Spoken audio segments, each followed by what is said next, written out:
je vais vous parler des solfèges. Étymologiquement, le mot solfège vient du latin solfeo qui veut dire intervention personnelle parce que le mot solo ne catégorise pas seulement le guitariste comme on le voit dans notre musique congolaise, mais le mot solo veut dire aussi bien donc une expression d'une intervention. Tout musicien et tout instrumentiste peut être un soliste.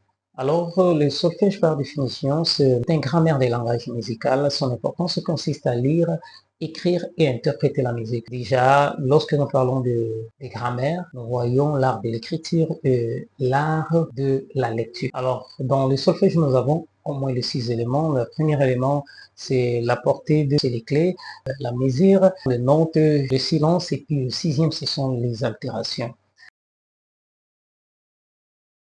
Alors, c'est quoi la portée? La portée est juste l'ensemble des 5 lignes horizontales et 4 interlignes équidistances. Nous voyons la présence de 5 lignes et 4 interlignes. Ligne ici, c'est ce qu'on appelle la portée. La première ligne commence vers le bas.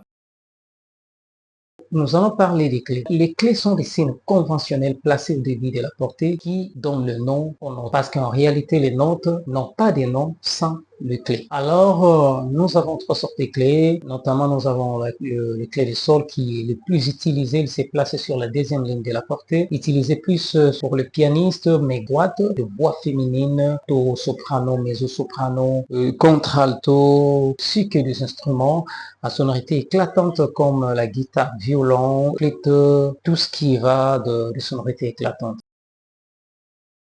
Le clé de fa se place sur 2 lignes, 3e et 4e ligne de la portée, et est utilisé beaucoup plus sur les voix d'homme, ainsi que d'autres instruments comme la basse, la contrebasse et comme le cello.